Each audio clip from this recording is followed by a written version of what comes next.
हेडलाईन्सचे प्रायोजक आहे NBC bearings, लांब पळण्यासाठी। अभिनेता सलमान खानच्या वांद्र्यातील घराच्या भिंतीवर पहाटे गोळीबार, 4 राऊंड फायर करून दोघे बाईकस्वार फरार, गोळीबाराचा सीसीटीव्ही समोर। सलमान खानला अतिरिक्त सुरक्षा मिळणार, मुख्यमंत्री शिंदेंकडून गोळीबाराच्या घटनेची गंभीर दखल, शिंदेंची फोनवरून सलमानशी चर्चाही, तर पोलिसांचा तपास सुरू, फडणवीसांची प्रतिक्रिया।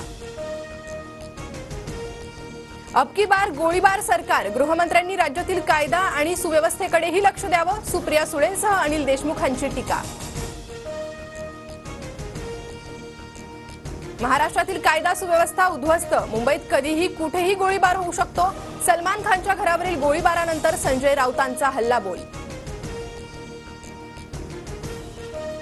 धैर्यशील मोहिते आज शरद पवार गटात प्रवेश करणार, प्रवेशाआधी मोहितेंच्या बंगल्यावर शरद पवार, सुशीलकुमार शिंदे आणि विजयसिंह मोहितेंची बैठक।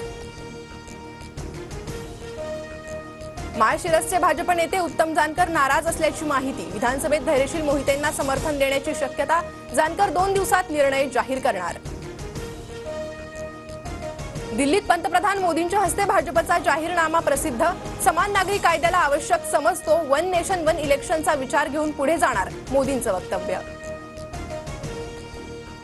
70 वर्षांवरील वृद्धांचा आयुष्यमान योजनेत समावेश, तृतीयपंथीयांनाही योजनेत आणणार, 5 लाखापर्यंत मोफत उपचार मिळणार, जाहीरनाम्यातून मोदींची घोषणा।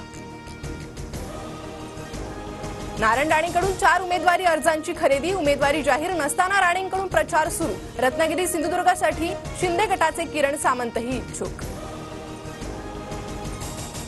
नारायण राणेंची अजूनही उमेदवारी जाहीर नाही, हा अपमान, कोकणाचा सर्वे राणेंविरोधात असल्यानं उमेदवारी देत नाहीत का, वैभव नाईकांचा राणेंना खोचक सवाल।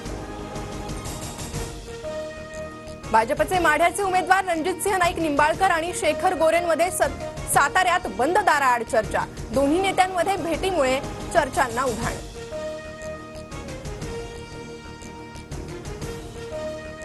हेडलाईन्सचे प्रायोजक आहे एनबीसी बेरिंग्स, लांब पळण्यासाठी।